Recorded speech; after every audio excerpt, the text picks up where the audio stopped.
Mike Locked In Heat Podcast with your boy Dewayne Dedmon. Talk to you, boy. You heard? So you sat down and you said, let's get out of here as quick as possible, media day. You've done a lot of media days now. 10 years, brother. 10 media days. 9 years of media day, though. Right. 9 years of media What? day. Oh, because we didn't have one for the pandemic season? Is that what you mean? Nah, because when I came here to play the first 16 games, I missed the whole first half of that season. Oh, I gotcha. Yeah. So it sounds like you love media day. No, not even a little bit. What's your least favorite thing about media day? Doing this shit right here. Yeah. What's your least favorite thing about this shit right here? Talking. Talking. Yeah. You're okay with listening though? I mean, sure, man. If you got a lot to say, man, why not? We just want to hear from you, man. Nah, it's really just, it's just time, man. But it's cool, though. You know what I'm saying? We here. Yeah. I'm saying it's part of the gig. So, you know what I'm saying? To impart with the fans and stuff like that. So it's good for them. What's the best pose for you during the photographs? Which one's The one where you do the arms out to the side? Right, because you get to show off the wingspan. Yeah. What's your wingspan? Probably like 7 Yeah. 2, 7 6 7. We'll say 7'4". That sounds good. All right, very good. Well, congrats on the new contract. First of all, love that you're back here, despite you not wanting to talk to us. If you had to choose anybody to talk to, it would be us, though, obviously. Oh yeah, of course, for sure. Yeah. That's what I thought. 10 times out of 10, right? You were a lot more friendly in Orlando, I'll tell you that much. But Yeah, because I was young and dumb. I got 10 years in. I'm like, I ain't got to do this shit. No. What have you learned about media obligations in a 10 decade years. in the NBA? It's a lot of repetitive shit. Like Yeah. a lot of y'all ask the same thing, I know. like just in a different way. Like I just answered that question. Yeah. You know what I'm saying? Yeah, especially when you So- go from home to road, and then you got the guys on the other city asking you the same thing. And that all you just got to asked. do is just Google it, and it's out Yeah, there. You know what I'm right, saying? Do right. your research. That's what I'm saying. Just do your due Yeah. diligence. You feel me? But Exactly. It's part of the gig. So what's the best part of the gig now? I mean, aside from media and everything else, is it just what do you enjoy still at this point, 10 years into your career? Waking up playing basketball. Yeah. You know what I'm saying? I mean, trying to win games and trying to go a little further this year. You know what I'm saying? So that's always been the goal. Is it still a motivation? Because for some guys, it's just collecting a check, right? I mean, but for you, you still want to win, and you want to win at a high level. Nah, it's definitely. I mean, don't get me wrong. The checks is nice. Sure. Don't get me wrong, but it's always to come in and win. You know, be that last team standing. That's all. If you have any competitive bone in your body, that's what you do it for. So what's next for you this season? Like how do you change from last season into now into year 10? What do you need to do in order to continue to be productive at a high level? I mean, just be consistent. You know what I'm saying? Like, come in, do what I do. You know, make sure my condition is in peak shape. You know what I'm saying? So that I can do what I do at a higher level, if not higher. So, just that's been my main focus. Just. Has it been different in Miami? Because I know everybody talks about Heat culture and making sure you do the work. Even some of the young guys came through here and are like, no, you do a lot of work here. Is the work here really all that different from anywhere else? Yes. Really? Yes. In what sense? Do you mind? It's just a lot. I mean, it's a lot of structure here. You know what I'm saying? Like, it's a lot. Like, okay, like we come in, got to shoot around, then we have a pre-shoot around for the shoot around. You know what I'm saying? Which is unheard of. But like I said, it's Heat culture. Right. You know what I'm saying? And if you don't know the plays, you should probably be at pre-shoot around. Right. You know what I'm saying? And it really helps, like, prepare you for the games, especially for the young guys. Right. Just to come in and run through the stuff so they know when they get that No, it's unopened. Aquafina, man. Oh, it's it's out of the Heat refrigerator. That's all you know. That's all. Unfortunately, They couldn't cost when it comes to media. I mean, we don't get any perks, man. You came with your own. What's that over there? That's mine. That's mine. Armor, you feel me? Hey, must be nice. We still don't know what's in the thermos. We're trying to figure it out. Coffee. I gotta stay awake. Bailey's is coffee too. Bailey's is coffee. I don't need a buzz. We talk to you guys, man. I'm enjoying this. I'm still loving the gig too. I've been not in year 10, but year 8 for me. So. Oh, all right, almost there. Yeah, that's why I saw you in Orlando. You look a little older than me though. Yeah, a lot older than you, man. Don't worry about that. Yeah. No, I'm a lot older. Yeah, it's all right. It's all right. That way you were talking about the Heat with the pre-shoot around, the shoot around. Is that old school? Is that old? And has the rest of the league sort of gotten away from it? Or I've never done it before until I Okay. got here. Yes, it's just. But I mean, I haven't played on. Wasn't on a lot of great teams either. Sure. Right. You know what I'm saying? So, I mean, it is what it is. You know what I'm saying? You can complain about it or you can do it. was it part You of know the what I'm saying? attraction of having re-signed here because you had that decision that you had to make over the summer right? Like maybe this is helping you prolong your career a little bit, because I feel like a lot of guys at a certain point be like, you know what, F that, I'm not doing that anymore. You know, I've been in the league long enough, I can do it myself. Yeah, I almost said that for the conditioning test. And like, I ain't coming back. Nah, I'm just playing. I mean, Kalo said we was running it back, so let's run it back. Yeah. Take us into your summer. Like, what do your summers usually look like? Do you go back to California? I go to California, and I do a lot of chilling. Yeah. A lot of posting up. You know what I'm saying? Just enjoying myself. I mean, we took a trip with the fam. Yeah, where to? We went to Hawaii. Oh, nice. You know what I'm saying? Hung out there, chilled for a little bit. But it was pretty chill, man. It was a short summer. You know what I'm saying? Couldn't really do a lot, so it was Is that better? I mean, you've been on bad teams. No. Short summers is better as far as basketball goes. You know what I'm saying? But you want to spend time with the fam too. Yeah, but we got to win something, man. You know what I'm saying? Like, it makes it all worth it when you win it. Yeah. You know what I'm saying? So I'll take a short summer over. You can tell, like, you talking about it, even now as we're joking around. I mean, you still like winning. You want to win at a high level. Yeah. That's why you're in it. Yes.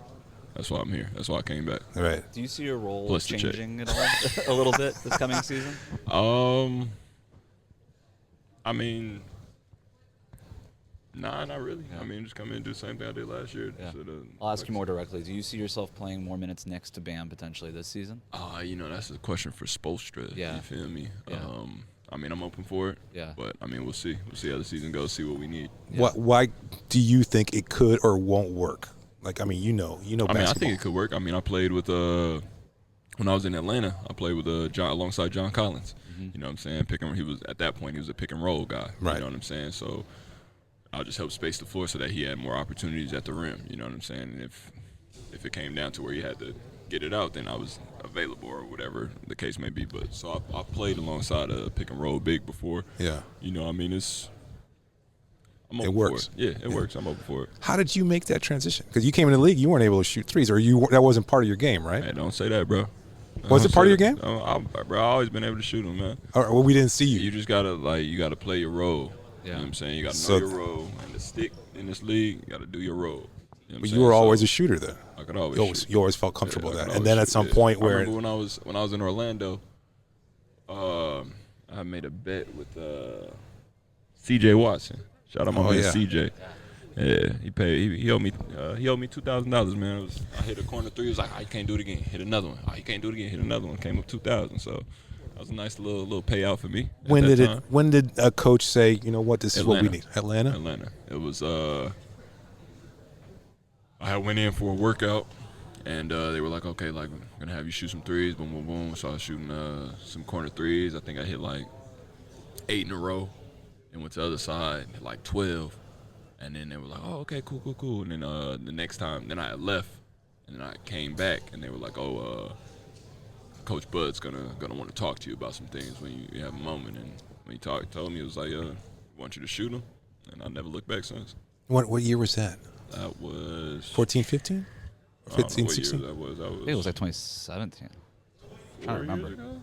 Yeah. 5 years ago. 5 years ago? 4 years ago. Cool. Okay. John Collins was there, Coach so it had to be. Oh, yeah, you're right. Yeah, year. sorry. Yeah, so okay, Collins I was a rookie. Yeah, First okay. year, yeah. Which was, Well, Bam's entering his 6th year now, so I mean, they were drafted in the same class, right? Yeah. That makes sense. You know, if you think about the way John Collins played back then, the way Bam still plays now, he's mostly a rolling big. I mean, look, Heat fans have been wanting to see you and Omer playing next to Bam a lot more. So maybe we'll see it. I don't know how many more options it'll be. Like I said, Heat fans can want what they want, but it's up to Spo here. That's right. Okay, so you started playing basketball late in your life compared to most people who have made it this far, let alone people who've played like nearly 10 years in the NBA. Like, when you look back, did you ever think you would be here like 10 years when you kind of look at how your career got started? So yes and no. So no in the fact that, like, you know what I'm saying, growing up not playing, like, just even at that time, like, college was still a question mark for me. So at that time, no. But then when I got here, yes.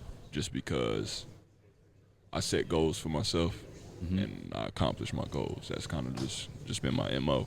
And ever since I stepped foot in this league, I said I wanted to get 10 years in, nothing less. You know what I'm saying? So, I mean, anything more is definitely a plus, but 10 years has always been my goal. And for me to accomplish that is pretty dope. What was the hardest part in accomplishing that goal? The hardest part, just ups and downs of just a career.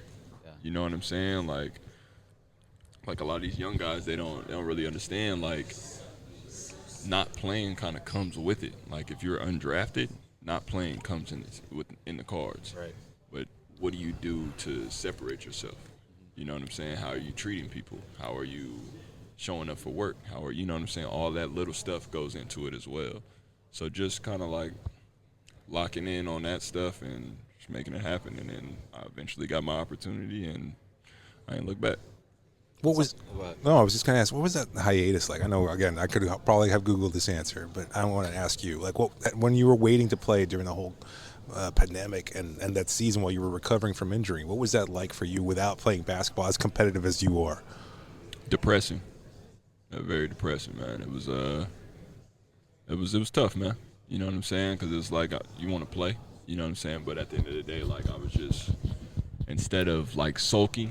You know what I'm saying? I just kind of locked in on the rehab aspect of it. Yeah. You know what I'm saying? Like, making sure, like, okay, like, this is how I have to move to make sure my body's right. You know what I'm saying? Just locking in on that and healing. And then, like I said, when I got that opportunity, that call from Miami, it was looking back again. Were no other teams just calling at that point in time? Because, I mean, a few teams called, but that wasn't right opportunity. Timing wasn't right, and then the opportunity wasn't right. Taking care of that physical part of it, was that also helping you with the mental part of sort of that depression that you were describing? What you mean? When you were sort of dealing with depression, just sort of like not being able to play and not being signed, you said, you went and you just focused on the rehab.